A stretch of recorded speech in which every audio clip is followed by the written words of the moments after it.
Bueno, el contenido de esta presentación, en inicio vamos a hablar de fundamentos de protecciones eléctricas.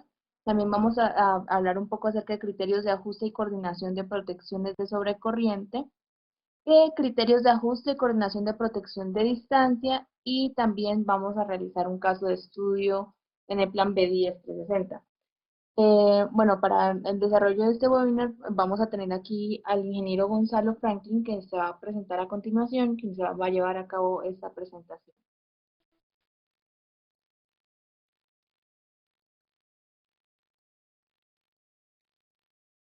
Muy buenas tardes a todos. Muchas gracias, Jenny, por la introducción al webinar.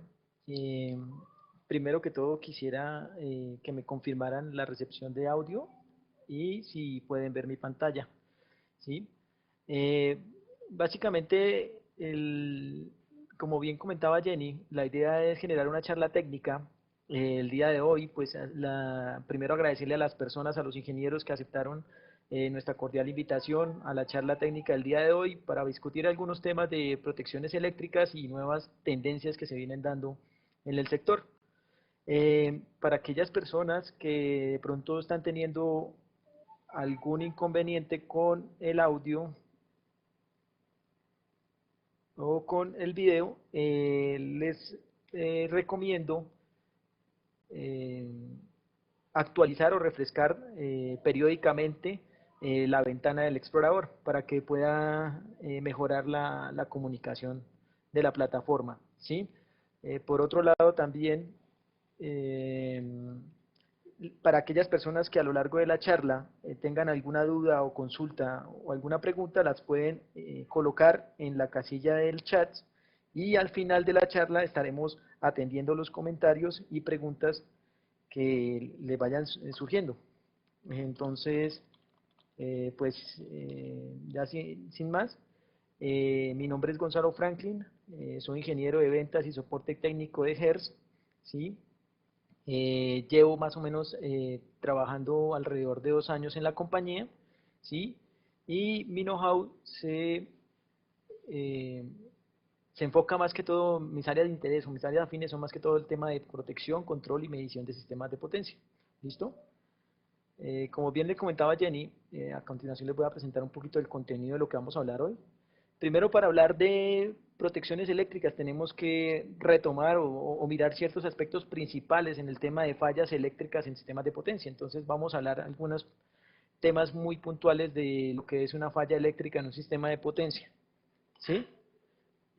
Adicional a esto, después hablaremos un poquito de todo lo que son los fundamentos de protecciones eléctricas, de los esquemas de protección eléctrica en sistemas de potencia.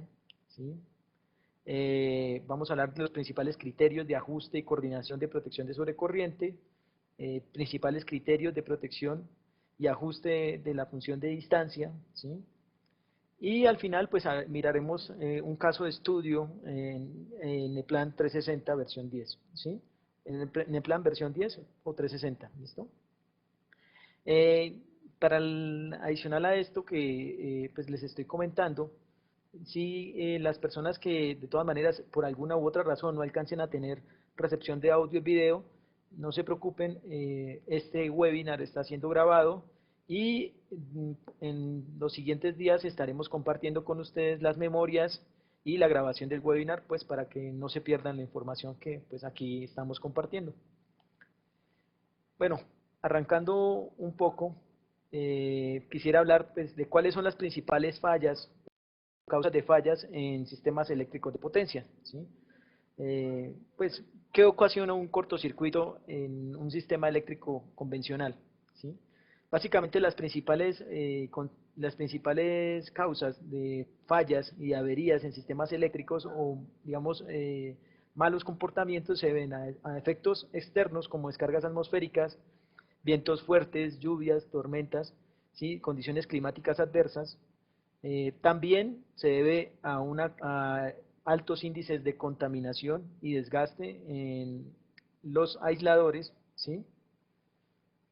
También tenemos que el contacto con animales y el contacto indirecto, ¿sí? O no, digamos,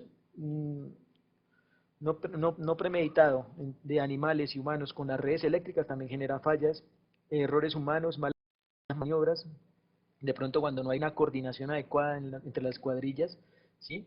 Y pues se ejecutan maniobras sin seguir los procedimientos de seguridad, ¿no? Caídas de árboles u otros objetos, ¿sí? Entre otros. ¿Sí? Para analizar o para entender cómo se priorizan los ajustes o cómo se prioriza la coordinación o el funcionamiento de un sistema de protecciones, también hay que entender cuáles son las prioridades del mismo, ¿no? Y para eso, pues, es muy importante poder entender cómo se distribuyen las fallas eléctricas de un sistema, ¿sí? Entonces, en este sentido, tenemos que la mayoría de las fallas eléctricas, las fallas en un sistema eléctrico, se presentan en sistemas secundarios, ¿no?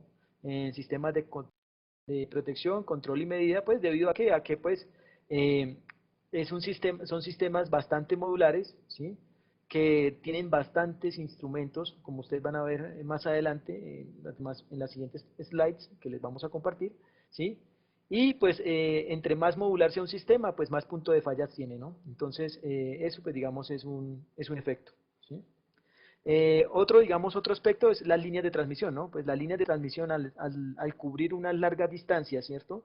Y en zonas, pues digamos, con una gran densidad arborífera, como es el caso de países como Colombia, que estamos en una región altamente montañosa, donde los principales centros de consumo están en las zonas, en la región andina, entre las cordilleras, entonces esto pues genera, digamos, que también sean puntos de falla bastante importantes, ¿no?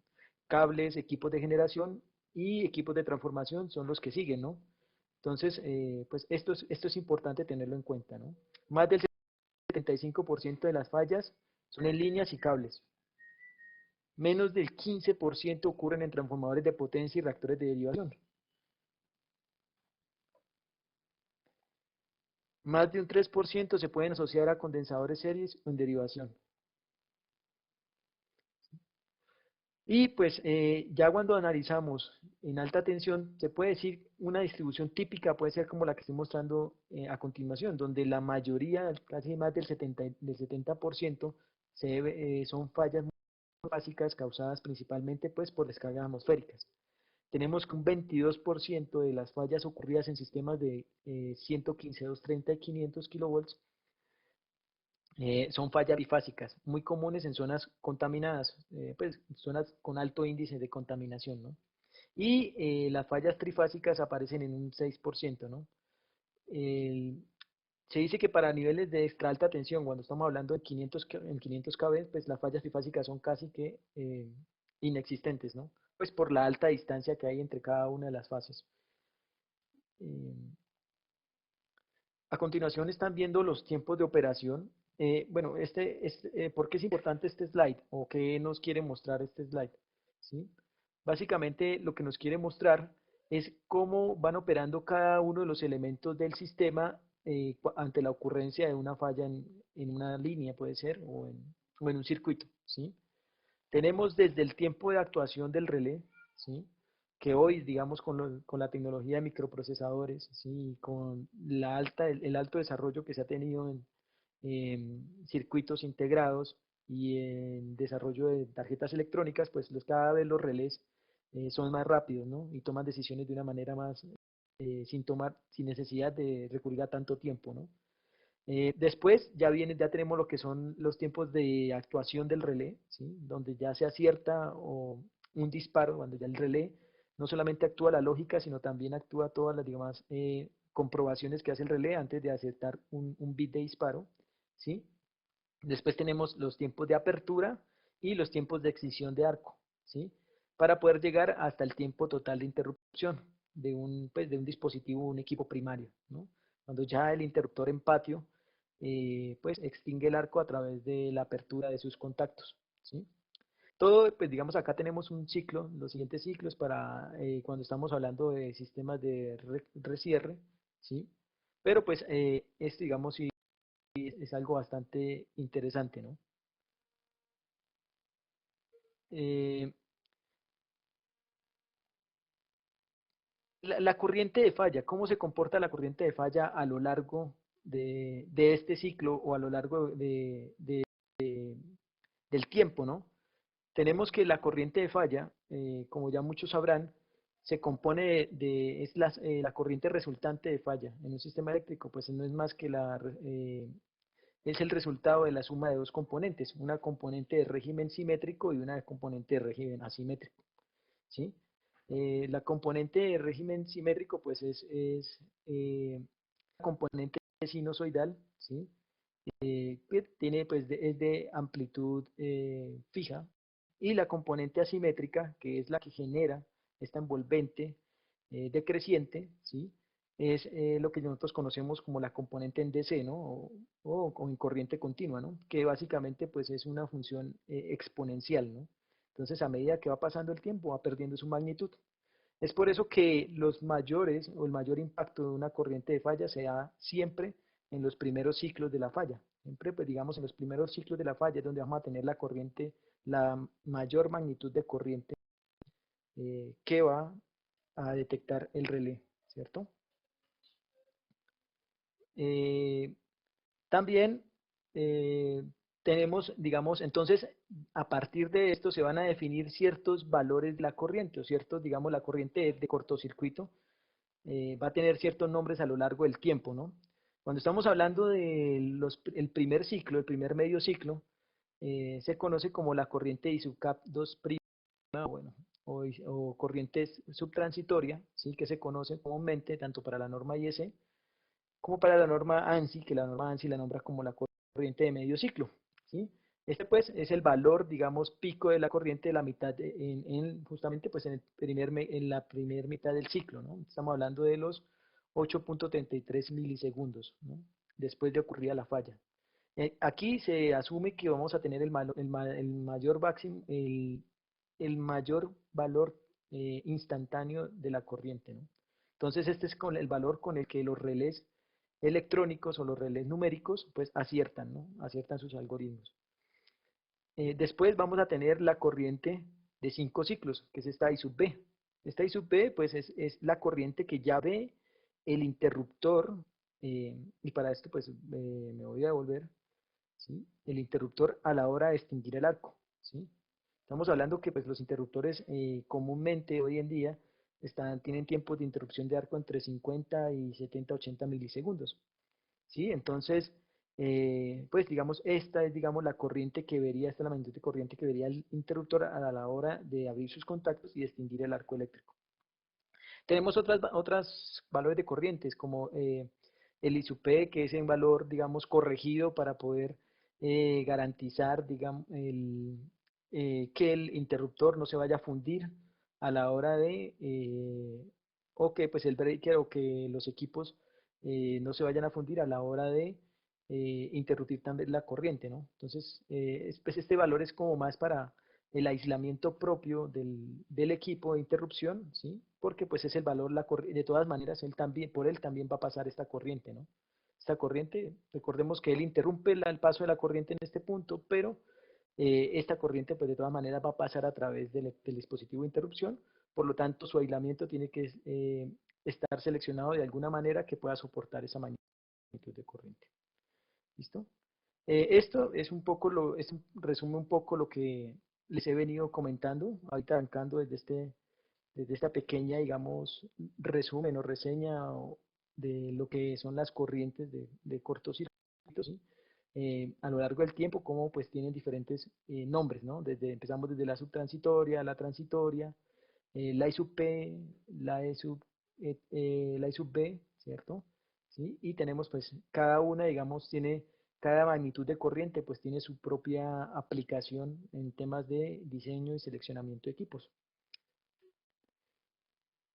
Ahora sí pasemos al tema de protecciones eléctricas como tal, ¿sí? Cuando hablamos de protecciones eléctricas, hay dos conceptos que son fundamentales, ¿sí? Y pues los dos conceptos llevan a uno que pues es el más importante, ¿no? El concepto la principal, digamos, lo que se busca a la hora de implementar un sistema de protecciones es que el sistema eléctrico sea confiable, ¿sí? Que se garantice la disponibilidad, o sea, la confiabilidad del sistema eléctrico, ¿sí? Y la confiabilidad, a su vez, tiene dos ingredientes, ¿sí? Que pues, un ingrediente es la fiabilidad y otro ingrediente es la seguridad, ¿sí? Pero, ¿qué es la fiabilidad y qué es la seguridad? Eh, la fiabilidad es aquel nivel de certeza que se tiene de que el sistema de protecciones va a operar correctamente cuando lo debe hacer, ¿sí? O sea, que cuando ocurre una falla realmente en el sistema, y estamos hablando pues que realmente sea algo que ponga en riesgo los activos eléctricos, ¿sí? Entonces el sistema de protecciones actúe y pues cumpla con su función, que es aislar esa falla, ¿no?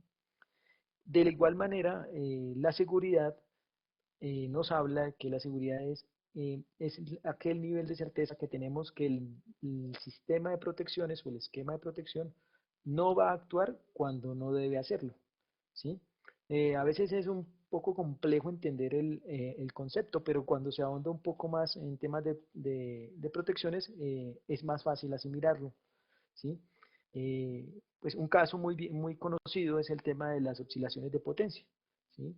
Sabemos que en los sistemas enmallados de transmisión nacional tenemos ciertos eventos que generan fluctuaciones de potencia bastante considerables y que algunas veces estos eventos conllevan a que se presenten magnitudes de corriente por líneas de transmisión muy cercanas a los valores que podría ser una falla eléctrica, ¿sí? Entonces, la seguridad nos habla justamente de esto, de que cuando ocurran eventos de la propia naturaleza del sistema que no son una falla, el sistema de protecciones sea capaz de detectar que realmente no son una falla y no vaya a operar, de tal manera que no se interrumpa el servicio, pues por una situación que no lo amerita, ¿cierto?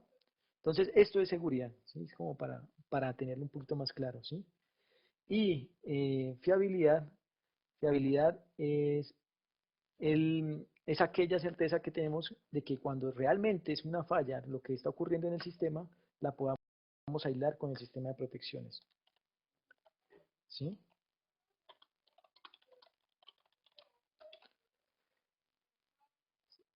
Siguiendo,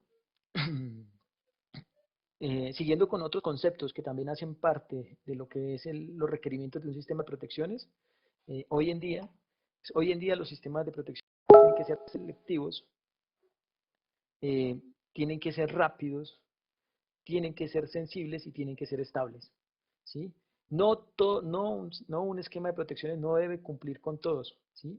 Pero por lo menos dependiendo de qué función o qué elemento vayamos a proteger, pues vamos a necesitar alguna de estas características u otras, ¿listo? Entonces, digamos, esta gráfica que les estoy mostrando es una curva que conocen muy bien los ingenieros de confiabilidad y de mantenimiento, pues es la curva óptima de mantenimiento, ¿no? Donde tenemos en la línea azul, tenemos los costos de las interrupciones, lo que le cuesta a una empresa de energía, ¿sí? Pues las fallas y la interrupción del servicio, ¿no? El no entregarle la energía a sus usuarios. Y por otro lado, tenemos lo que le cuesta a esa empresa de energía, ¿sí? Invertir en los sistemas que pues le garantizan la confiabilidad, ¿sí? Al usuario. Entonces, esto digamos es una línea con la que, es una gráfica con la que siempre se tienen que ver los ingenieros de confiabilidad y siempre tienen que calcular cuál es el punto óptimo de confiabilidad, cuál es el punto óptimo donde tanto, donde el costo, ¿sí? De mis activos, pues digamos,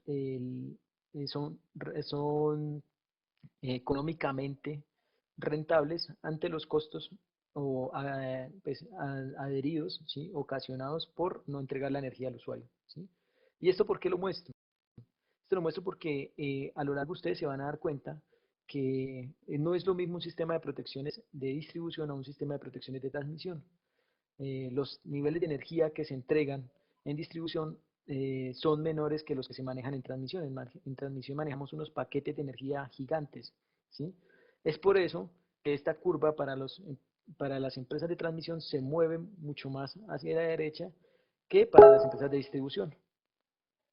Es por eso que también, es por eso que también pues las empresas que trabajan en niveles de alta tensión, pues les conlleva hacer inversiones mucho más fuertes en la confiabilidad de su sistema. ¿Sí? Entonces, por eso es que vamos a ver que los sistemas de transmisión en 115, 230 y 500 son mucho más robustos y tienen más elementos, ¿sí? Que los sistemas en 34.5, 13.2. ¿Listo? Es como lo que quiere mostrar este slide, ¿no? Ahora hay otro concepto que también es muy importante tener en cuenta y es las zonas de protección, ¿no? Eh, ¿Cómo se definen las zonas de protección? Son aquellos elementos, o sea, digamos, las zonas de protección son aquellas barreras o fronteras que se van colocando entre cada uno de los elementos para saber qué elemento se encarga, qué elemento del sistema de protecciones se encarga de qué elemento del sistema eléctrico, ¿sí? Entonces, en un sistema eléctrico normal, como es que ustedes están viendo en pantalla, tenemos eh, circuitos ramales de distribución, subestaciones de distribución, ya tenemos líneas de interconexión, ¿sí? Pueden ser líneas de transmisión, tenemos sistemas de transmisión, tenemos acá sistemas también, subestaciones en alta tensión con acoples, tenemos transformadores y generadores, ¿sí? Entonces, estos son como básicamente casi todos los elementos que nos vamos a encontrar en un sistema eléctrico típico, ¿no? Plantas de generación, plantas de transformación, subestaciones, líneas de transmisión y circuitos de distribución. Entonces empiezan a delimitar las zonas, ¿no? Y cada dispositivo de protección o cada relé empieza a asumir un papel, ¿no? Y entonces cada uno se encarga de cada elemento, ¿no? No todos, pues, digamos, digamos, un solo equipo no puede encargarse de todos los elementos pues, que se adhieren a una subestación, ¿no? Entonces, este concepto es muy interesante porque de este concepto se derivan todas las funciones que vienen más adelante, todas las funciones de protección, ¿sí? Acá tenemos un ejemplo, ¿sí?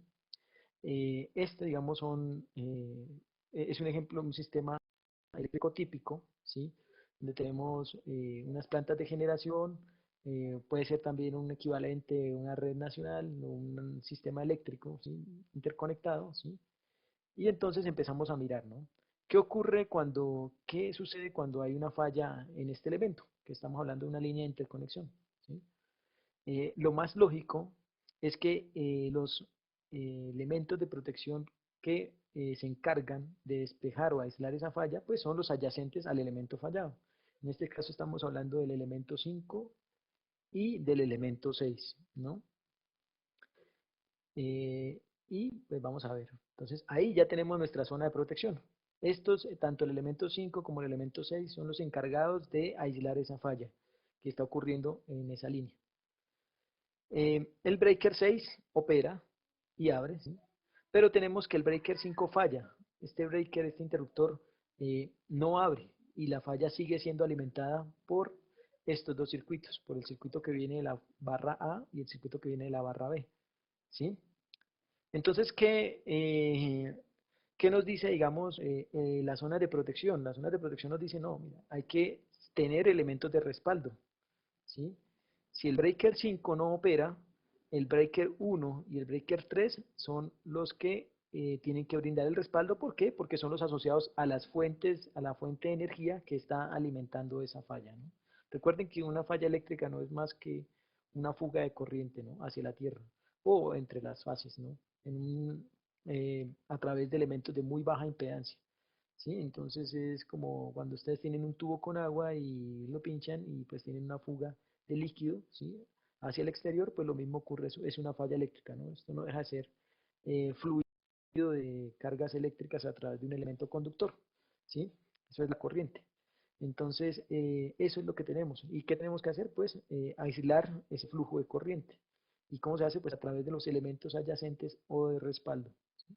En este caso, pues el 1 y el 3 que serían los elementos de respaldo. Y así poco a poco, digamos, se va entendiendo cuál es el papel que juega cada uno de los elementos de protección en el sistema, ¿sí? Donde tenemos pues los disparos, obviamente los disparos remotos de respaldo, ¿no? Eh, siguiéndoles hablando del tema, yo creo que digamos con este ejemplo de pronto queda muy claro lo que son las zonas de protección, cómo operan, ¿sí? El- los sistemas de protecciones han tenido una evolución bastante interesante a lo largo de los últimos 50, 60 años, ¿no? Al principio, digamos, se tenían relés basados en sistemas electromecánicos, ¿sí? Que funcionaban básicamente con imanes y bobinas de cobre, ¿sí?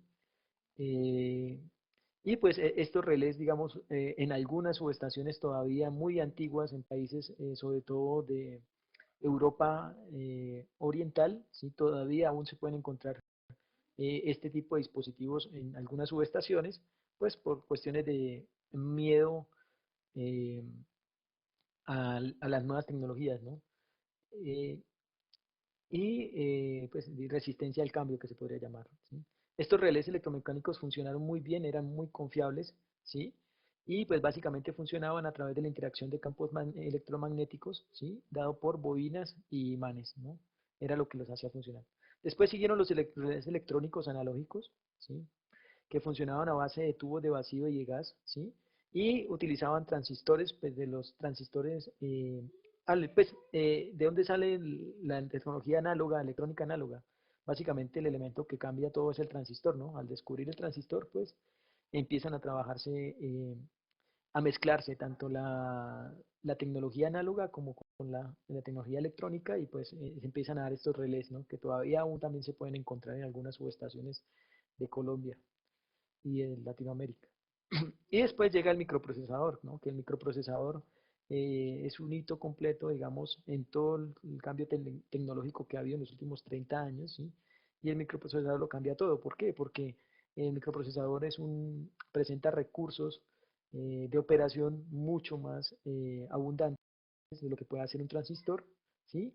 Y esto, pues digamos, simplifica muchas funciones a tal nivel que hoy en día no hablamos de relés de protección, sino hablamos de dispositivos electrónicos inteligentes, ¿sí? O IEDs, que pues no funcionan, no ejecutan acciones solamente de protección, sino también de control, ¿no? Porque pues el microprocesador lo permite, tiene los recursos para poder hacerlo.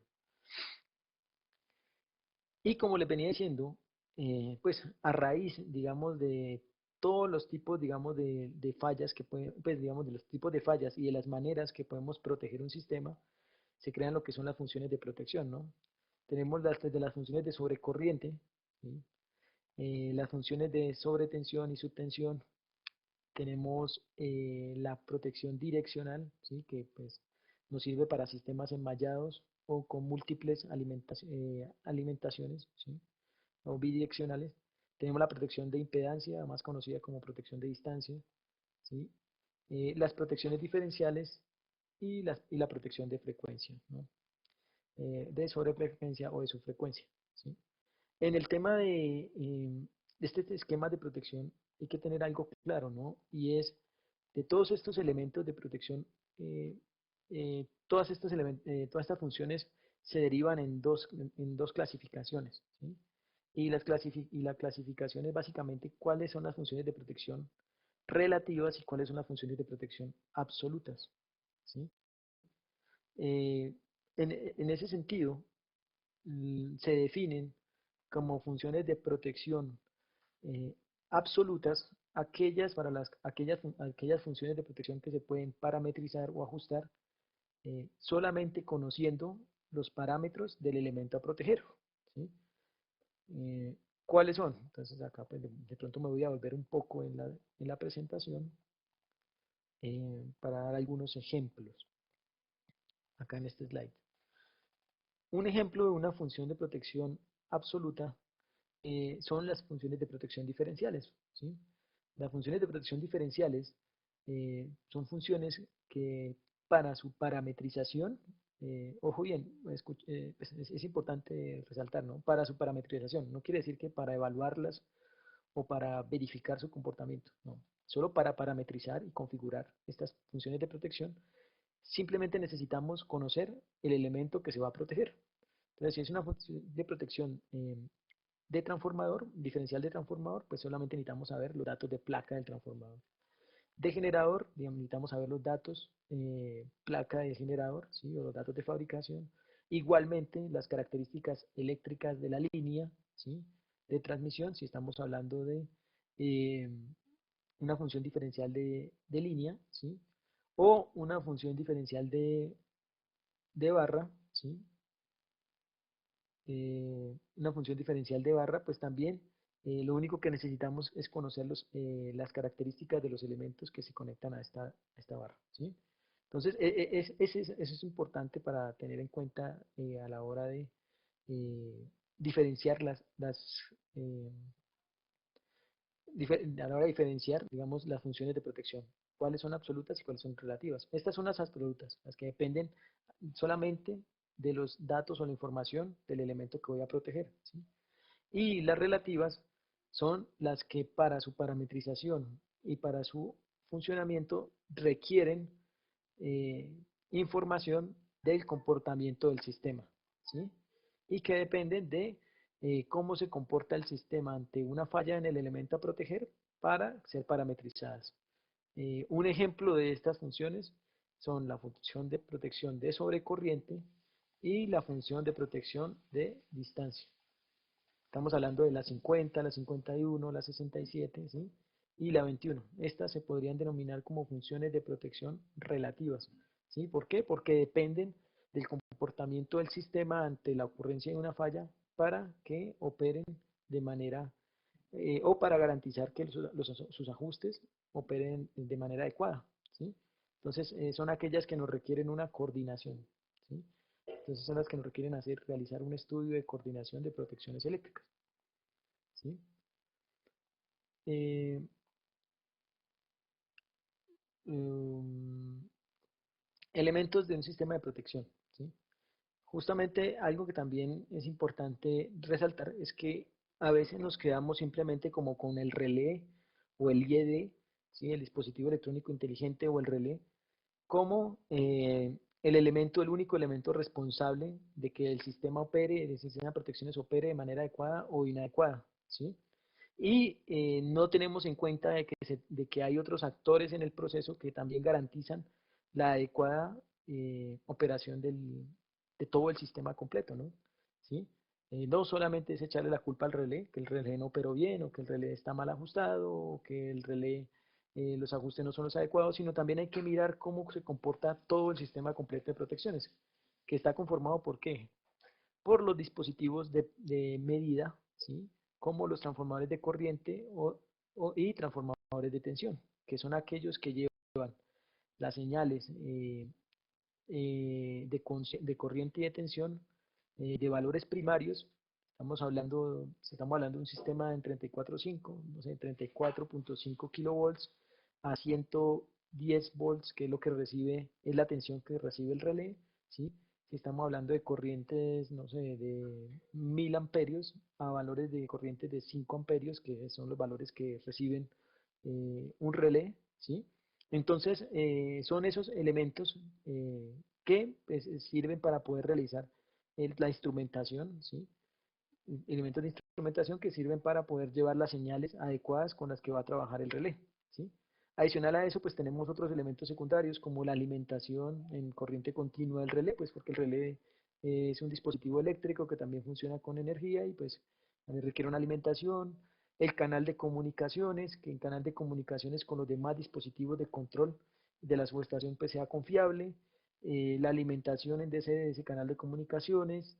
Y el breaker, ¿no? El interruptor que en últimas es quien acierta, perdón, el interruptor que es el último, que pues el único que al final pues realiza la interrupción o pues la apertura y la extinción del arco, ¿sí? Y pues permite despejar la falla, ¿no? De nada sirve que pues el relé opere de manera acertada si el interruptor se encuentra averiado y pues sus contactos no se abren en el momento que deben realizarlo, ¿no? O que debe realizarse para poder garantizar que no hayan daños en los equipos. Digamos, es un ejemplo de un esquema típico de un sistema de protecciones eléctricas, ¿sí? Pues en este caso estamos hablando de una planta de generación, ¿sí? Que se conecta a la red, a un operador, ¿sí? En el sistema eléctrico. Y pues tenemos diferentes funciones, ¿no? En un esquema hoy en día, digamos, gracias al microprocesador, hay más recursos en un relé o en un IED, ¿sí? Que no permite solamente tener una función de protección como antiguamente se tenía. Para cada función de protección se tenía un equipo en particular, ¿sí? Sino hoy un mismo equipo puede realizar muchas funciones, ¿no? Desde funciones de sobretensión, subtensión, sobrecorriente, ¿sí?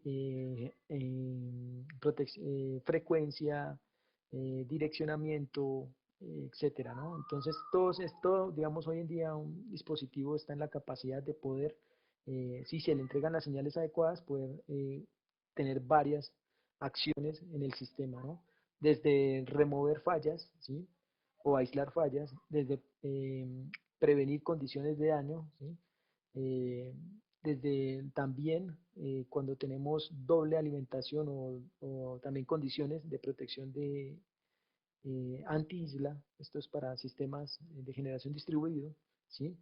Y cuando ve situaciones de flujo de potencia normales en el sistema o cuando necesita restaurar el servicio, ¿no? Entonces, todas estas funciones pues tienen un motivo, ¿no? Un principio o digamos, tienen un propósito y ese propósito, pues digamos, se puede ver reflejado acá y un mismo IDE puede llegar a tener varias, ¿no? Eso es lo bueno, digamos, de las nuevas tecnologías. Eh, ¿Qué tipo de dispositivos de protección hay normalmente? ¿Sí? Tenemos desde fusibles, que es el más básico, ¿no? Reconectadores automáticos, ¿sí? Seccionalizadores, interruptores de baja tensión y los relés de protección, ¿no? ¿Sí? Hoy en día, digamos, eh, hoy en día tenemos bloques distintos, un relé de protección, como ustedes están viendo en la parte derecha, tiene distintos bloques, ¿no? Que son bloques de medición, bloques lógicos, que son aquellos que se encargan de tomar las decisiones o los algoritmos que se encargan de tomar la decisión de si se debe acertar o no se debe aceptar una condición de disparo, ¿sí? Los dispositivos de salida, que son pues, ya los que dan las órdenes finales, ¿sí?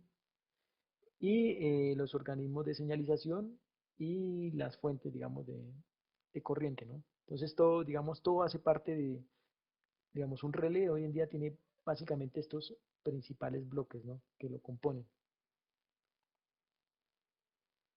Ahora, pues, entraríamos a hablar de lo que son los principales criterios o los más básicos para poder realizar una coordinación muy sencilla de protección de sobrecorriente, ¿sí? Que es, pues, digamos, cómo funcionan los dispositivos de sobrecorriente. Para eso hay que entender un poco cuál es el principio de funcionamiento de un dispositivo de sobrecorriente. Básicamente, un dispositivo sí, un elemento de sobrecorriente lo que realiza pues el sensado de la magnitud de la corriente a través del tiempo, ¿sí?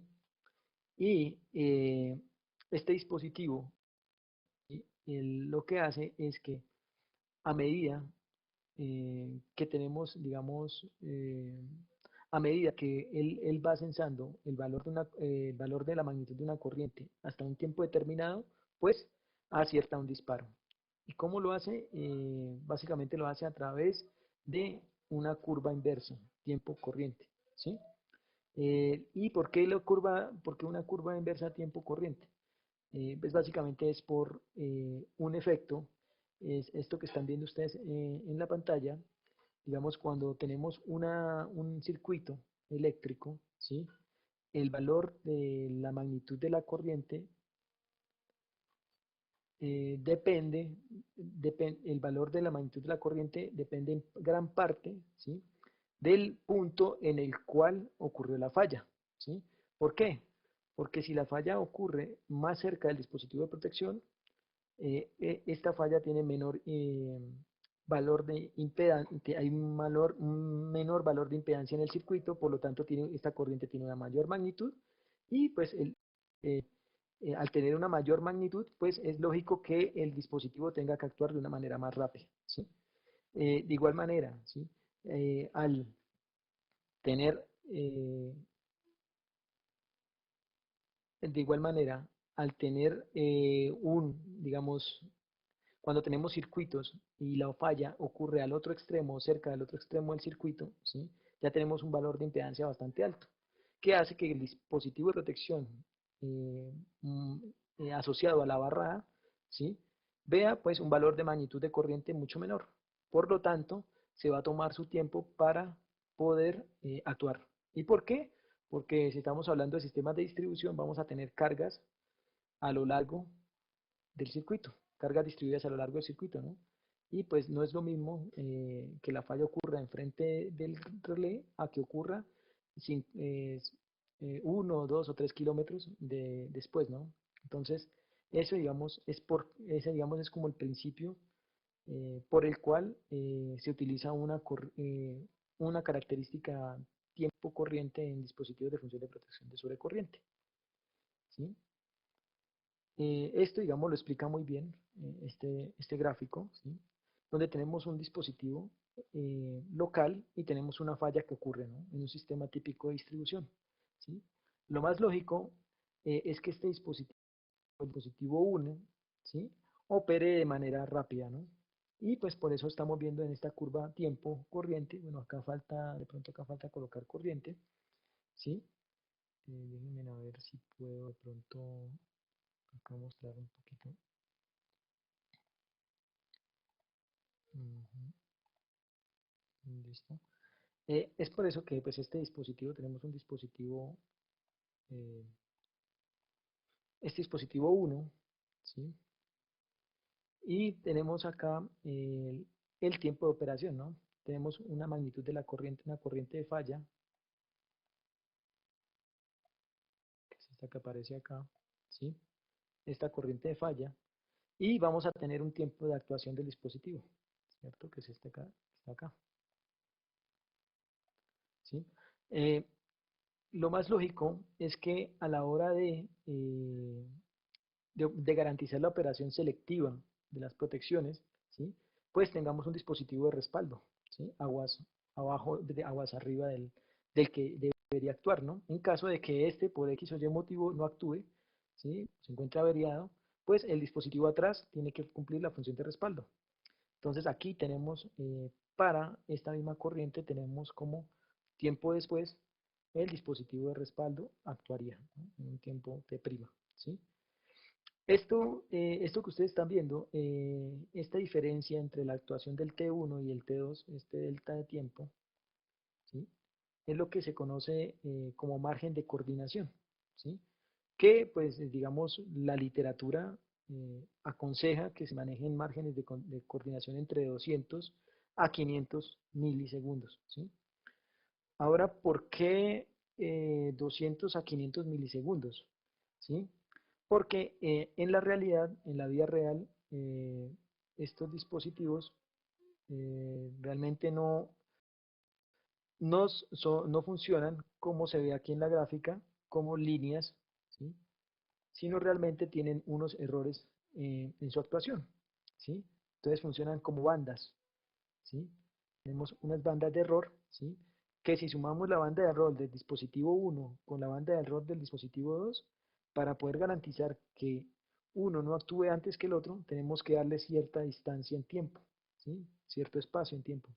Y ese espacio, pues, el mínimo que se debe considerar, teniendo en cuenta que no solo están los relés, los errores de precisión del relé, sino también de los TCs, de los TPs y demás, pues es de 200 milisegundos, ¿sí? Digamos, es ese margen mínimo de coordinación, ¿listo? Eh, voy a continuar acá. ¿Listo? Pues, digamos, el que están viendo ustedes en pantalla, el discrimination margin o el margen de coordinación, ¿sí? Y en algunos puntos, pues será más complicado poder guardar este margen de coordinación que en otros. ¿Por qué? Porque podemos tener sistemas, no todos los sistemas van a ser radiales, como ustedes pueden ver acá, sino a veces podemos tener sistemas que tengan doble alimentación, ¿sí? Pueden tener de pronto acá otra alimentación por este lado. Creo que borré el panel de anotación. Ah,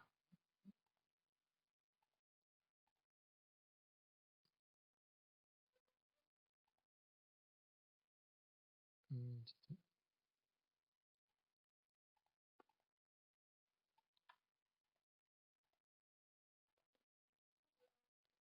perdón un momento, ya listo. Es que creo que había... cerrado la pantalla, qué pena con ustedes, ¿sí? Y pues en este caso, digamos, van a haber puntos en los que no vamos a poder garantizar ese margen y tendríamos que utilizar este tipo de funciones. Funciones que realmente lo que hacen es que se conoce como la función 50, ¿sí? O de operación instantánea, ¿sí? Y este tipo de funciones ustedes ven acá, ¿sí? Déjenme ver si les puedo mostrar acá con otro color, como ustedes están viendo en este caso, ¿sí? Este tipo de funciones presentan como una L, ¿sí? Pues son funciones de operación rápida, ¿no?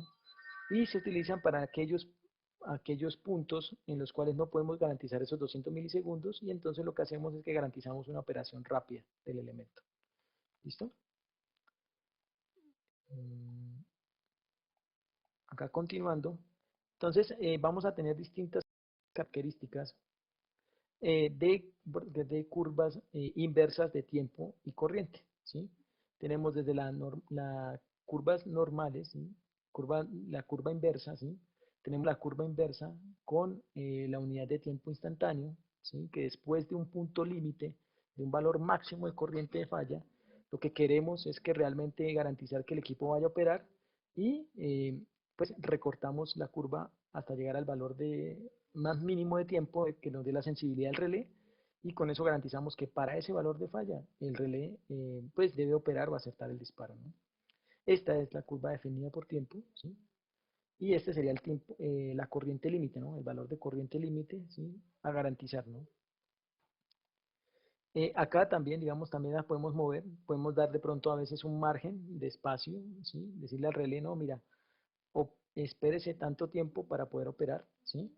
Y esto pues también, esto es importante tenerlo en cuenta, porque esto que ocurre aquí abajo, tiempo y corriente, ese tiempo que nosotros le estamos dando, esa corriente pues no es más que energía, ¿no?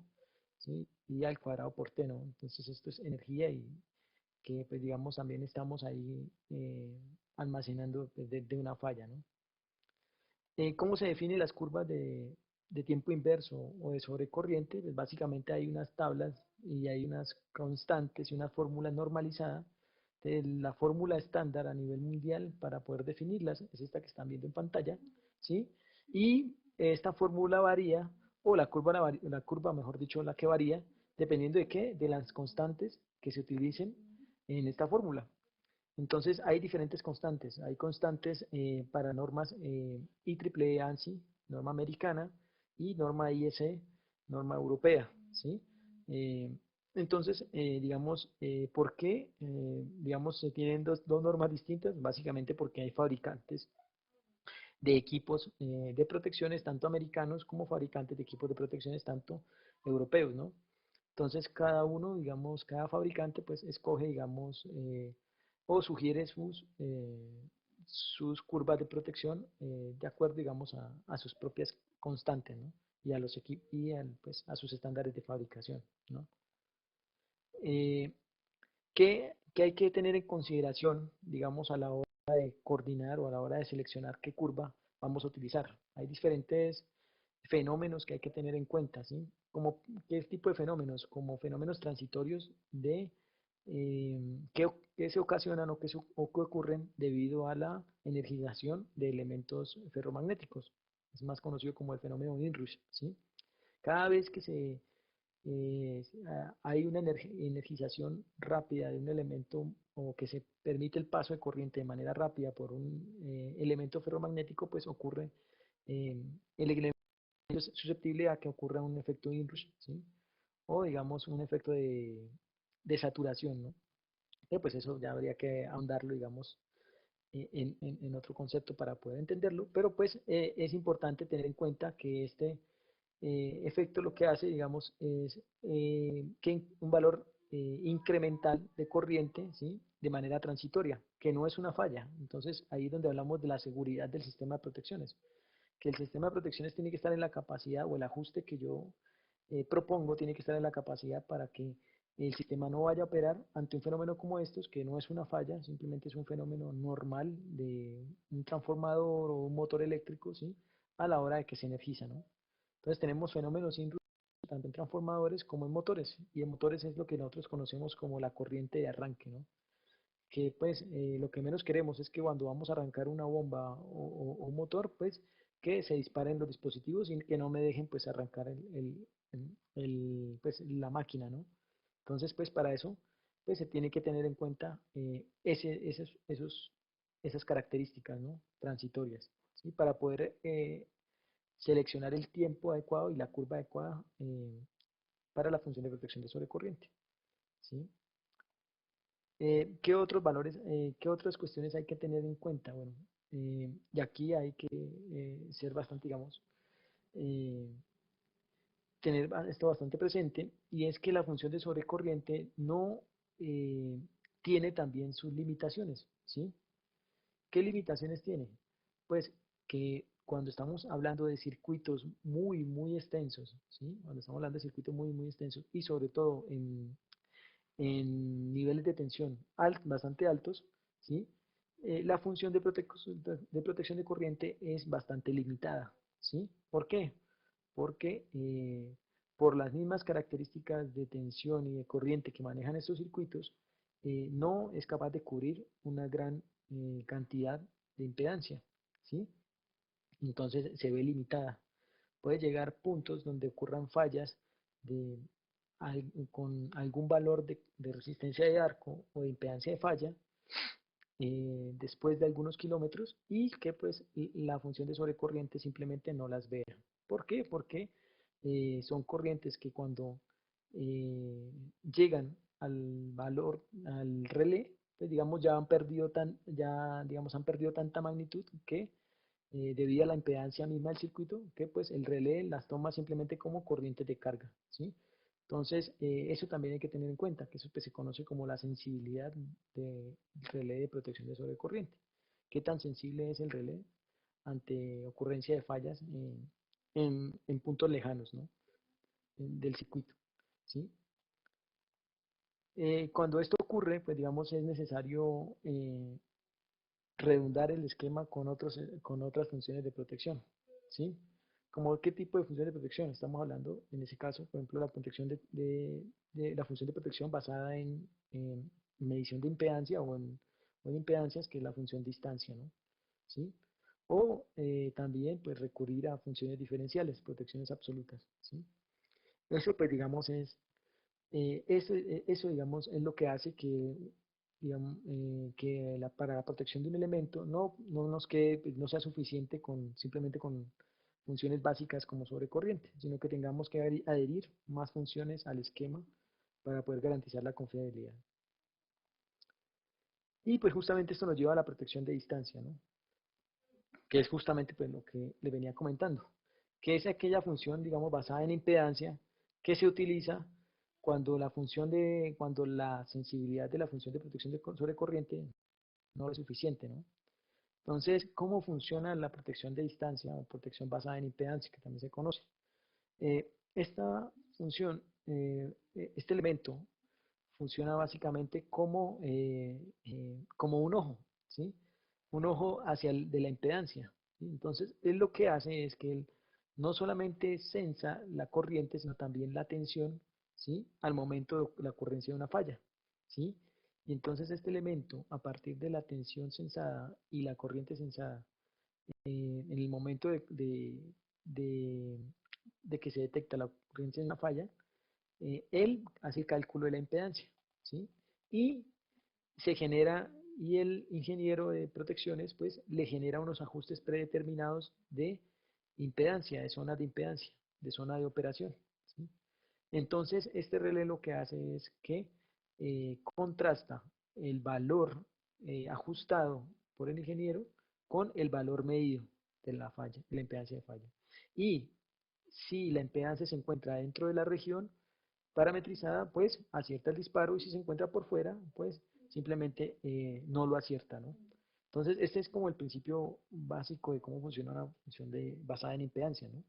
Básicamente lo que hace es, se generan unos límites, ¿sí? Se establecen unos límites de protección a través de valores de impedancia, y si la impedancia sensada de la falla está dentro de esos límites, pues se genera una actuación del dispositivo o pues no opera, ¿no? ¿Sí? Esto, digamos, es algo que también muestra aquí lo que están viendo ustedes a continuación, ¿sí? Y tenemos una falla, ¿sí? Si la falla se encuentra ubicada en la región de operación, pues lo más lógico es que el relé debe acertar el disparo. Eso quiere decir que la falla está en mi zona de protección o en mi zona de impedancia, ¿sí? Si el fenómeno ocurre, digamos, a- re- tiene una característica de impedancia que al ser censada está por fuera de esos límites que ya establecí, pues simplemente no va a operar el relé de distancia, ¿no? Acá también tenemos, pues, digamos, otros ejemplos, ¿sí? De las distintas características, ¿sí? Esta característica que ustedes están viendo se le conoce comúnmente como la característica ¿sí? De impedancia, ¿sí? Y fue la primera característica que se empezó a utilizar con estos relés, ¿sí? Que tiene pues forma de círculo, ¿sí? A medida que se empezaron a ver hacer el uso de esta protección de distancia, esta característica se fue moviendo hasta tal punto que empezó a tener esta similaridad con la imagen que están viendo en la parte inferior derecha, ¿sí? Y ustedes me dirán, pero ¿por qué la movieron si antes estaba centrada en el origen de plano XR y ahora pues lo movieron hacia la parte superior? Porque algo que ocurría en ese tiempo era que cuando ocurrían fallas atrás del relé de impedancia, ¿sí? En el elemento aguas abajo, aguas arriba del relé, ¿sí? Pues este elemento de distancia también operaba, ¿sí? Y entonces esto que generaba descoordinación entre los relés que están encargados de proteger este elemento, estamos hablando de la línea entre los breakers 1 y 2, ¿sí? Y el relé 3, ¿no? Que debería estar ocupándose de la línea entre 3 y 4 y no entre 1 y 2. Entonces esto generaba descoordinación y era lo que hablábamos inicialmente, ¿no? De la importancia de tener claro lo que son las zonas de protección, ¿sí? Entonces, en ese sentido, pues digamos, era como si elementos fuera de la zona estuvieran actuando ante fallas pues, en elementos que no les compete, ¿no? Entonces, pues por esto justamente se hicieron estos cambios, ¿no? Eso, pues, digamos, llevó a que también se generaran algo que se llamaban las diferentes zonas de protección, ¿sí? Y entonces empezaron a crearse, se empezó a hablar de la zona 2, ¿sí? Y de la zona 3, ¿sí? De distancia, ¿sí? Entonces la zona 2, pues es la zona que opera ante elementos adyacentes y la zona 3 es la zona que opera ante elementos remotos, ¿no? Pues, al elemento protegido, ¿no? Entonces, se empiezan a ver este tipo de características que están viendo eh, ustedes en pantalla, ¿no? Tenemos diferentes círculos, ¿sí? Y pues tenemos diferentes zonas de protección y no solamente esto ocurre en temas de impedancia, ¿sí? Sino también es en tiempo, ¿no? Cada zona tiene un tiempo de actuación distinto, ¿sí? Entonces la zona 1 por lo general es una zona de operación instantánea, ¿sí? Y por lo general va hasta el 80% del elemento a proteger, ¿sí? La zona 2 es una zona que tiene tiempos de activación entre 250 a 400 milisegundos, ¿sí? Y por lo general va hasta el 120% de impedancia desde el elemento a proteger, ¿sí? Pues desde la ubicación del elemento del relé de distancia, ¿sí? Eh, y la zona 3, por lo general, siempre tiene tiempos de actuación entre 0.7 y, 1 y un segundo, o sea, 700 milisegundos y un segundo, ¿sí? Y pues digamos, tiene alcances por lo general hasta el 220%, ¿sí? Entonces, pues eso fue lo que esas fueron las características que se empezaron a manejar para poder realizar una operación, garantizar una operación coordinada de estos elementos de distancia en el sistema, ¿sí? De igual manera también se crearon lo que se llaman las zonas reversas, ¿sí? ¿Sí? Y pues también, digamos, a la hora de poder hacer un análisis, no hay que solamente revisar cómo operan los elementos en una sola dirección, sino también cómo operan en la dirección contraria, ¿no? Ante fallas. Hay que garantizar las dos, digamos, descartar posibles errores de actuación en los relés en ambas direcciones. Estos son las principales tipos de características de relés de característica MO, relés de impedancia, ¿sí? Y pues donde tenemos ciertos ángulos que definen cada fabricante, ¿sí? De curvatura, digamos, o de giro de los relés, pues de acuerdo a las sugerencias y a los análisis empíricos de fallas que se han realizado y pues que ellos sugieren, ¿no? Tenemos la otra característica que es la característica cuadrilateral, ¿sí? Que es la que se utiliza más comúnmente en los relés modernos y en los estudios de coordinación actualmente. Esta característica tiene algo muy interesante con respecto, digamos, al AMO, y es que esta característica tiene en cuenta, digamos, el efecto de la carga o la corriente de la carga en el sistema, ¿sí?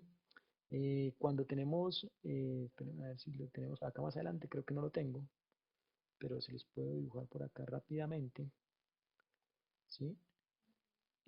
Cuando tenemos la región la región de carga en todo sistema tiene algo como esto, ¿sí?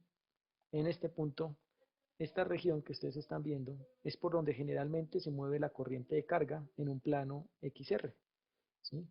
¿Qué ocurre? Cuando ocurren eh, puntos y cuando teníamos la característica EMO, ¿sí? Teníamos un círculo con esta característica, ¿sí?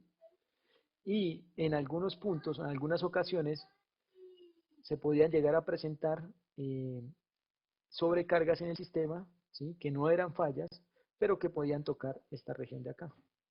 Ustedes están viendo, ¿sí? Podían estar en este punto o en esta región, ¿sí?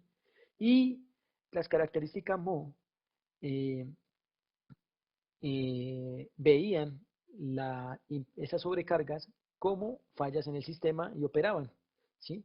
Recordemos que la función de protección de distancia es una función que se utiliza más que todo en sistemas de transmisión, donde se manejan grandes paquetes de energía y grande cantidad de usuarios, y pues dejaban pues operaba un sistema de protecciones cuando no debía operar y no se garantizaba la seguridad del sistema y pues había una desconexión del servicio sin justificación. Entonces, justamente para poder garantizar la adecuada operación del sistema, pues los fabricantes decidieron cambiar esas funciones, esas características MO por características cuadrilaterales, como la que ustedes están viendo. Estas características le permiten al sistema ser más confiable ante variaciones en la carga, pues digamos en condiciones, pues ante más variaciones en la carga, ¿no? Condiciones de variación en la carga pues bastante, que se pueden llegar a dar, ¿no? Eh, pues bastante significativas. Bueno, eso era, digamos, prácticamente lo que les quería hablar en cuanto a temas haciendo un breve resumen y un pequeño repaso de lo que son las funciones de protección relativas, o sea, la función de protección de sobrecorriente y la función de protección distancia, ¿sí? Y ahora les quiero hablar un poco de cuáles son los desafíos que traen hoy en día los sistemas o digamos, hacer coordinación de protecciones hoy en día. ¿Cuál es el principal desafío de poder, pues a la hora de hacer una coordinación de protecciones en, en estos tiempos, ¿no? Uno de los principales desafíos, como ustedes pueden ver, es que un sistema, y haciendo que digamos un pequeño resumen de lo que hemos hablado, es que un sistema de protecciones no se puede ver simplemente como una función o dos funciones, ¿sí?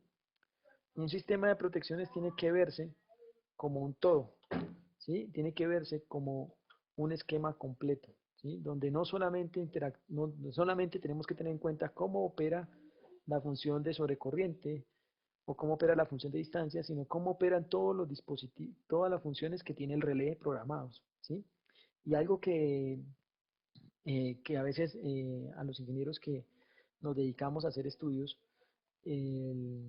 nos da un poco duro es entender esto, ¿no? Es entender que es entender que una coordinación tiene que tener en cuenta todo, todo. No tiene que tener en cuenta solamente la 67 o la 21, sino también tiene que tener en cuenta que puede llegar a operar una 87, que puede llegar a operar una función de cierre bajo falla o una operación de breaker failure, de fallo interruptor, ¿sí? Tenemos que tener en cuenta el esquema completo del relé, ¿sí? No podemos analizar por separado, tenemos que tener en cuenta el esquema completo.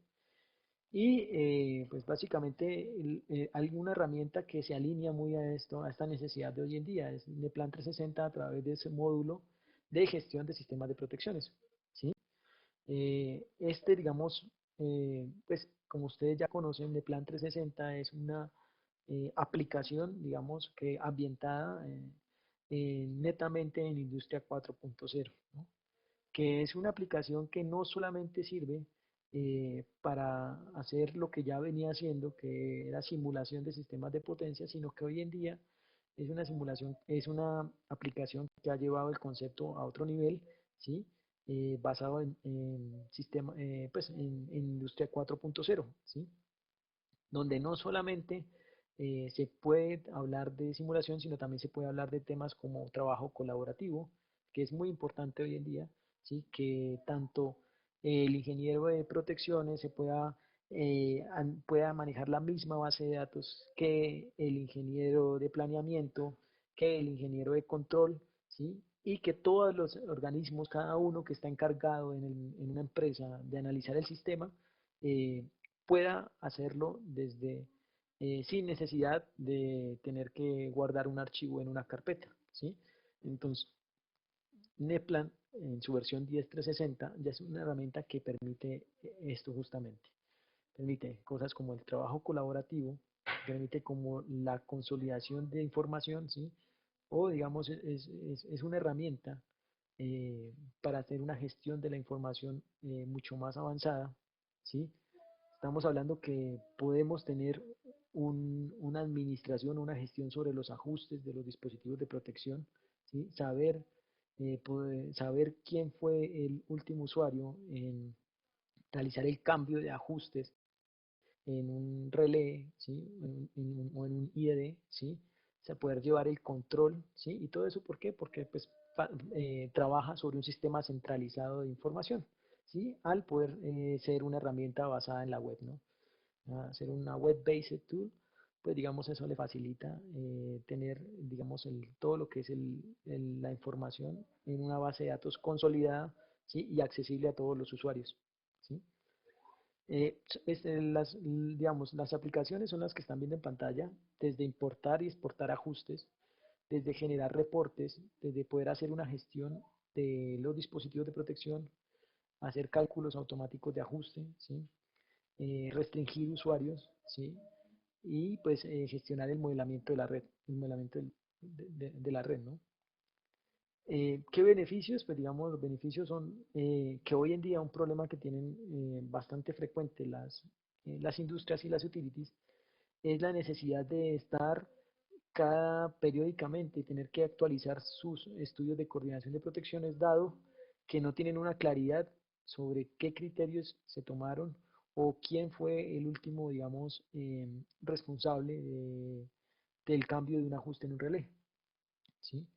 El manejar, digamos, una herramienta 4.0 como Neplan, ¿sí? Para toda la administración y gestión de los datos, le puede permitir tener la información consolidada, ¿sí? Y poder saber quién fue el responsable y poder llevar un paso a paso y un control sobre los cambios de ajustes de los relés, que eso es algo bastante importante también.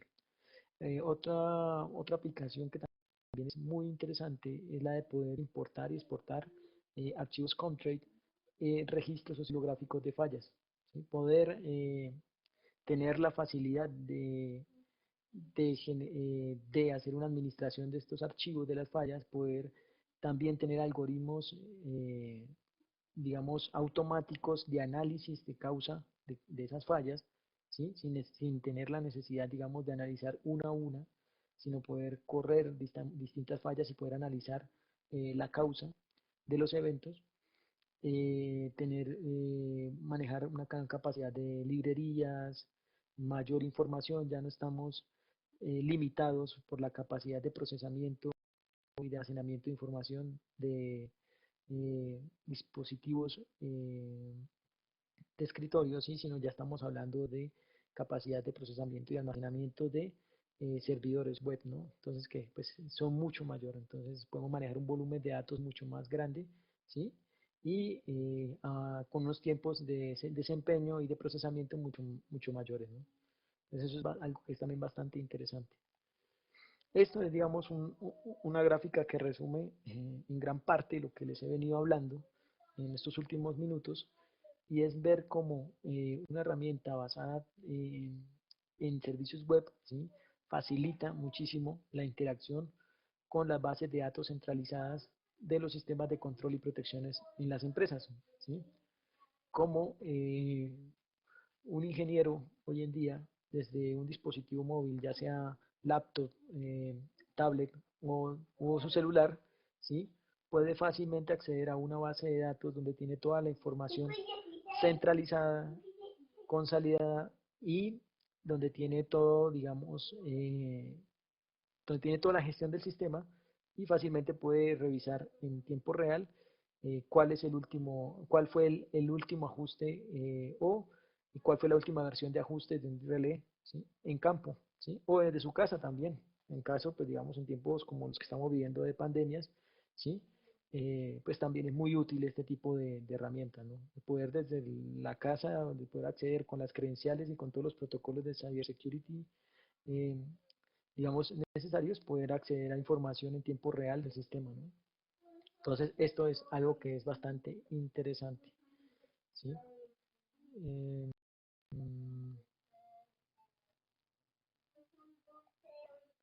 el, en Hertz trabajamos también, no solamente trabajamos el software, sino también trabajamos todas las soluciones en hardware para poder implementar este tipo de eh, tecnologías, ¿sí? O este tipo de soluciones al usuario, poderle brindar al usuario el poder tener una plataforma de gestión centralizada de todo su sistema de protecciones, ¿sí? Y para eso, pues digamos, trabajamos con marcas aliadas como Beckley Electric, que es un fabricante norteamericano de equipos de control y protección, ¿sí? Que maneja toda la gama en distribución para el control y protección de sistemas eléctricos, desde protección de transformador, protecciones de generador, hasta relés de alimentador, reconectadores eh, y relés para sistemas de generación distribuido, ¿sí? Entonces es una solución completa que nosotros pues manejamos de la mano con este fabricante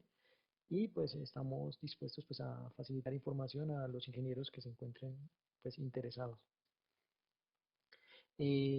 No siendo más, les agradezco enormemente su participación en la charla. Antes de despedirme, les voy a hacer la presentación de lo que es el módulo de Protection Assessment de Neplan, pues para que se puedan hacer, digamos, a una idea, ¿sí? Entonces, espérenme por acá. Ven acá, un momentico, voy a correr esto.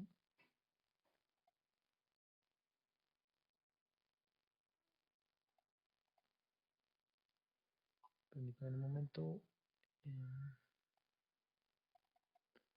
Este es este es el módulo.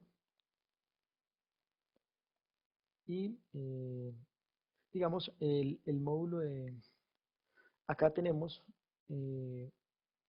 un sistema que se modeló en Neplan 360, es un sistema de ejemplo. Eh, sí, ¿qué más, ingeniero Rubén? Qué pena con usted, ¿no? Todavía no se me vaya, que estamos aquí tratando de... eh, falta una parte que es la presentación del módulo de Protection Assessment, ¿sí? Y, pero pues antes de cerrar, no sé si alguno de los participantes o los asistentes tenga alguna duda, alguna pregunta de lo que les he presentado y con mucho gusto procedemos a, atender la pregunta. eh, no sé si alguien tenga de pronto alguna duda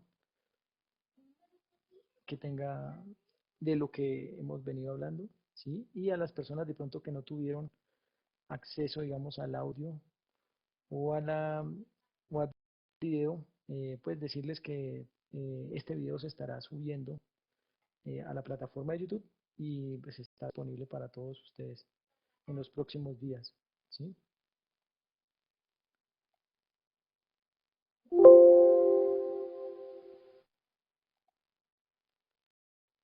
No sé si alguien tenga de pronto alguna duda, alguna pregunta que quiera que resolvamos. Me pregunta Andrés, ingeniero, cuando se modelan motores con desgastes, pérdidas de aislamiento, la impedancia de secuencia cero cambia. Bueno, Andrés. Eh, perdón, para responderle aquí a Andrés.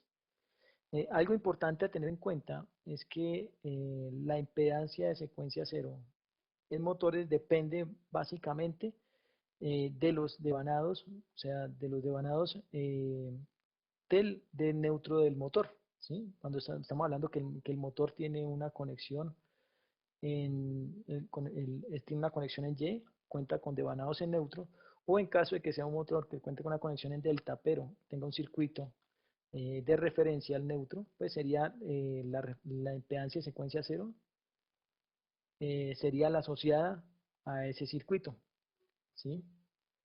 Entonces, el desgaste de los aislamientos, el desgaste de aislamiento como tal, no debería tener, digamos, una afectación en la impedancia de secuencia cero, a menos que, pues, sea sobre, pues, digamos, si tenemos si es, si tenemos un desgaste, una sulfatación de la impedancia de la puesta a tierra, ¿sí? Del motor, ahí sí podría afectar. ¿Por qué? Porque pues esa, digamos, esa sulfatación o ese desgaste en los conductores que están llevando la señal de tierra al motor, pues lo que hacen es que incrementan la impedancia de tierra, ¿no? Y esa impedancia de tierra, pues obviamente sí aporta a la secuencia cero. Entonces, en ese caso sí, pero si estamos hablando de los aislamientos del motor como tal, eh, no, no lo veo, digamos, por ese lado. Lo veo más por el desgaste del circuito de puesta a tierra del motor, ¿sí? Eh, dice, ¿tiene el Neplan, me pregunta Franquil, ¿tiene el Neplan la opción también de administrar los datos de red como línea de transmisión y otros componentes? Sí, ingeniero, algo que es muy importante y es que aquí no solamente estamos hablando de administrar la información del sistema de protecciones, sino estamos hablando de administrar la información del sistema entero, ¿no? Estamos hablando de que no se trata simplemente de que el Neplan 360 no funciona simplemente como un sistema de administración de bases de datos de protecciones, es una aplicación más, pero su principal aplicación es poder tener a la mano de una manera accesible desde cualquier punto a través de un sistema web basado en la web, pues la información de todo digamos, el sistema, ¿no? Del modelo, de la base de datos como tal, ¿sí? Eh, Mire, me pregunta Juan David Catacora Gutiérrez. Buenas noches. ¿Tiene conocimiento sobre los efectos fit y outfit en la línea de transmisión? ¿Podría explicar? Bueno, Juan David. Espérate un momentico. Sí, entonces para explicar cómo funciona el tema del efecto infit y outfit, eh, tenemos que irnos de pronto a este punto, ¿no? Cuando les mencionaba eh, espérenme un momentico, que es que estoy tratando aquí de cargar otra vez aquí un archivo.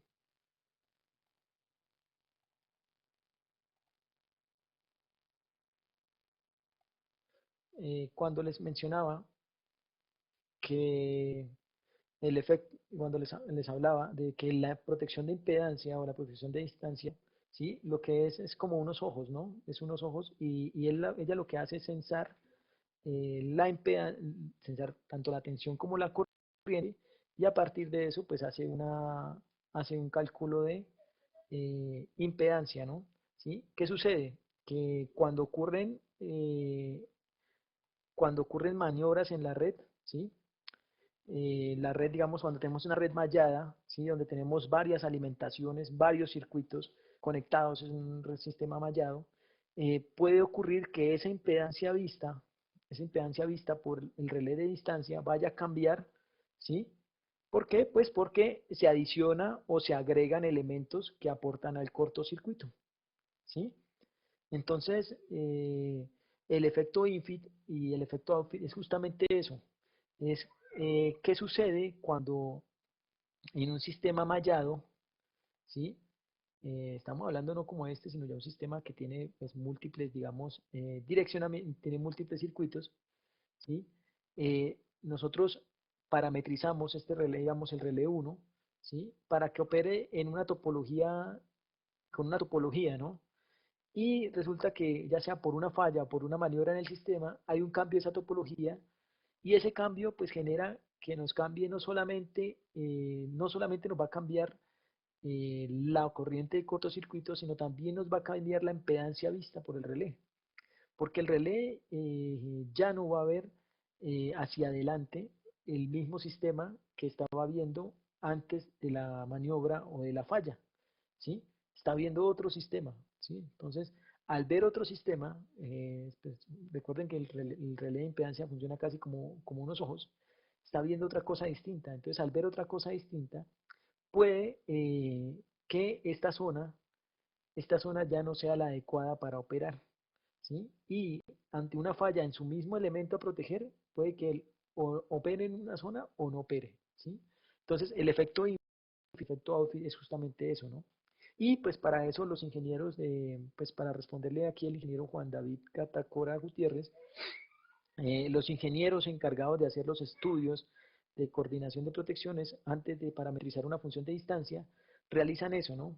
Hacen los análisis de contingencias, los diferentes y múltiples análisis de contingencias que requiere un estudio de coordinación de protecciones para garantizar que los ajustes se comporten, garanticen la operación adecuada y coordinada del sistema, ¿sí? Aun cuando hayan fallas en elementos adyacentes o cuando hayan maniobras de tal manera que pues la impedancia sea vista, la falla sea vista por el relé de impedancia, ¿no? Eso es, digamos, como la explicación que te podría dar así rápidamente, ¿sí? Me pregunta Andrés eh, H. Espérate un momentico, a ver, vamos a acá.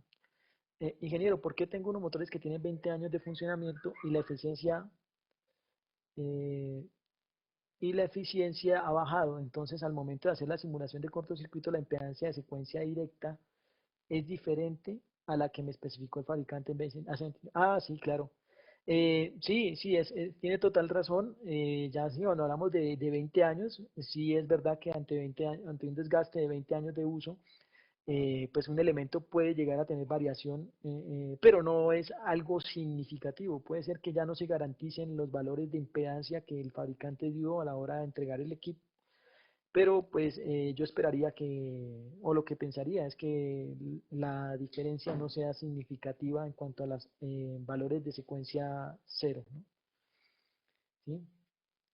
Me pregunta, ¿en el plan tiene el modelo de autotransformador? Sí, señor, claro que lo tiene, ¿sí? Y pues tiene no solamente el del autotransformador, sino el de varios, ¿sí? Ah, ah, entonces, bueno, ya siguiendo después de responder las preguntas, ahora sí les voy a mostrar, este es el sistema eh, este sistema es el sistema de prueba que tengo para poder presentarles lo que es el Protection Assessment, ¿sí? Donde tenemos, ¿qué tenemos? Un sistema mallado, ¿no? Es un sistema de transmisión mallado, ¿no? Donde tenemos una conexión tenemos un equivalente de red por este lado en el nodo 4, tenemos otro equivalente de red por el lado del nodo 1, y tenemos, digamos, un equivalente de carga y unos generadores conectados al sistema, ¿sí? ¿Qué tenemos? Cada elemento tiene su grupo de protección, ¿no? Que son el TCE, tiene su transformador de corriente, su relé de protección de sobrecorriente y su relé de protección de distancia, ¿no?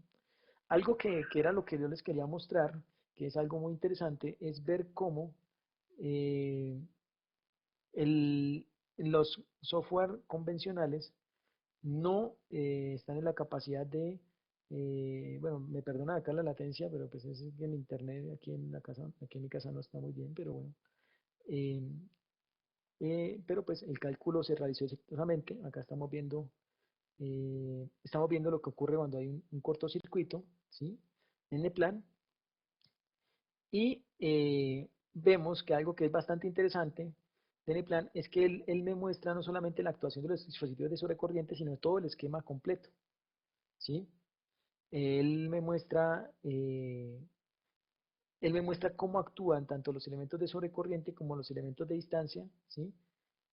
Ante la actuación, ante la ocurrencia de una falla en cualquier punto del sistema, ¿sí? Y algo que esto, digamos, es a lo que los ingenieros de protecciones le llaman las rutas de coordinación, ¿sí? O ver cómo es la operación completa del sistema, ¿sí? Eh, Hay herramientas que simplemente te lo muestran así como está acá, pero algo interesante del Protection Assessment, ¿sí? Es que él te lo permite, él te lo presenta, él te presenta las secuencias de disparo de manera tabulada, ¿sí? Como están viendo en pantalla, ¿sí? ¿Y qué es lo interesante de verlo en este sentido? ¿Sí? Lo interesante es que pueden ver cómo los tiempos de adaptación de disparo de cada uno de los dispositivos y esto pues muy fácilmente lo pueden exportar, ¿sí? A un archivo en Excel, ¿sí? Simplemente pues seleccionan eh, seleccionan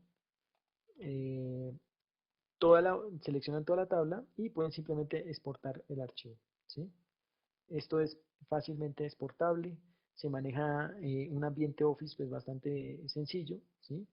Y pues facilita muchísimo poder hacer la comprobación del esquema de protecciones completo, ¿sí? Eh, mm, Me pregunta otra vez el ingeniero Andrés. Ingeniero, una última, por favor. ¿En qué normativa o cómo puedo informarme de la secuencia cero típica de motores y transformadores? Pues para hacer estas medidas no me es posible por tema de confiabilidad. Muchas gracias. Andrés, si quieres entonces te voy a enviar un correo electrónico con información referente a lo que me estás solicitando y pues después me estaría comunicando contigo para ver cómo te podemos apoyar. ¿Listo? Por acá en chat les dejo mi correo electrónico. ¿Sí? Me pregunta Amadeo Arturo Roque Velasco, ¿el modelo del relé sobre corriente direccional se, se requiere, se requiere definir la orientación conexión del punto estrella en CT? Ingeniero Amadeo, el punto estrella, muy bien. Sí, el punto estrella es como la polaridad donde me dice, es el, la referencia que tiene el relé para poder tomar su orientación hacia dónde está mirando. Y en relés de protección de sobrecorriente direccional es muy importante tener es muy importante que ese punto estrella o que esa direccionalidad o esa orientación concuerde con los ajustes del relé, ¿sí? Entonces, si efectivamente, ¿sí? Si un relé está mal parametrizado, ¿sí? O tiene, digamos, digamos, el parámetro de polaridad no corresponde con el que asume el software de simulación, pues no se puede garantizar que la operación vaya a ser adecuada, ¿no? Entonces, el Neplan siempre asume el punto de polaridad hacia el elemento a proteger. Y eso pues es como una convención que casi siempre asumen todos los software de simulación. ¿Sí? La mayoría de los software de simulación en el mercado asumen el punto de polaridad eh, hacia el elemento a proteger. Y es como una convención que hay. Pero si en campo el relé no tiene ese ajuste de la misma manera y el punto de polaridad está en la zona contraria, pues digamos, a pesar de que los ajustes del estudio estén parametrizados, pues muy seguramente el relé no va a operar bien, ¿sí? Como para responder su pregunta, ingeniero Amadeo. ¿Listo? Una última cuestión aquí antes de que se me vayan. Voy a abrirles también un ejemplo eh, para que puedan ver otra funcionalidad. Ya les mostré, digamos, cómo se pueden ver las curvas cómo se pueden ver las rutas de coordinación en Neplan. Espera a ver si les puedo mostrar aquí cómo poder descargar archivos Comtrade, ¿sí? Porque pues es muy importante también eh, hoy en día en los proyectos de hoy en día es muy importante que contar con los archivos o con las oscilografías de fallas, ¿sí? Y algo interesante que tienen estos software de hoy en día es que permiten justamente poder eh, hacer el análisis de los archivos con Trade. Si no, pues de pronto, si no lo puedo abrir acá, el ejemplo, porque creo que no lo tengo a la mano, ya les voy a abrir un archivo Contract que fue generado a partir de Neplan, para que lo puedan ver. ¿Listo?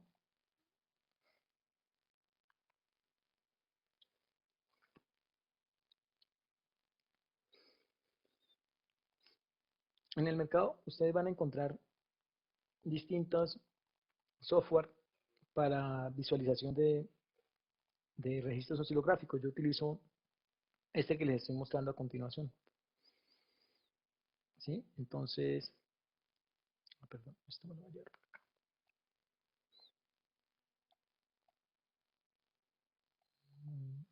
Y entonces, ya le voy a mostrar aquí. Y lo interesante de esto es ver cómo es posible, digamos, poder hacer análisis de oscilografía. Esta oscilografía que ustedes están viendo en pantalla, o este registro oscilográfico de falla, fue un registro oscilográfico generado en Neplan, ¿sí? Entonces, pues es interesante ver hoy en día cómo hay distintas herramientas para hacer análisis de fallas, ¿sí? Y cómo los software también facilitan el trabajo al poder recrear elementos que anteriormente pues solamente se podían obtener pues a través de la captura de un relé en campo, ¿sí? Hoy en día no necesitamos que un relé en campo capture un evento para nosotros poder analizar y poder prever una situación anormal en el sistema, sino que pues también podemos ayudarnos de software de simulación para poder eh, digamos, prever o anticipar condiciones anormales que pueden llegar a poner pues, en peligro, digamos, tanto los equipos, personal o pues también la confiabilidad del sistema, ¿no? ¿Listo? Entonces, bueno, pues esto, digamos, a grandes rasgos, era todo lo que les quería mostrar. Vuelvo y les dejo mis datos aquí al final. Mm. Para cualquier cuestión nos pueden escribir acá o me pueden escribir al correo, también al correo de neplan@hertz, ¿sí? Se los voy a dejar en el chat. Y recuerden que la grabación de este webinar se estará compartiendo en los próximos días y pues estará pues, subiendo por los diferentes canales que tenemos de comunicación con los clientes. Muchas gracias por su participación y que tengan un feliz resto de día. Hasta luego. Un abrazo.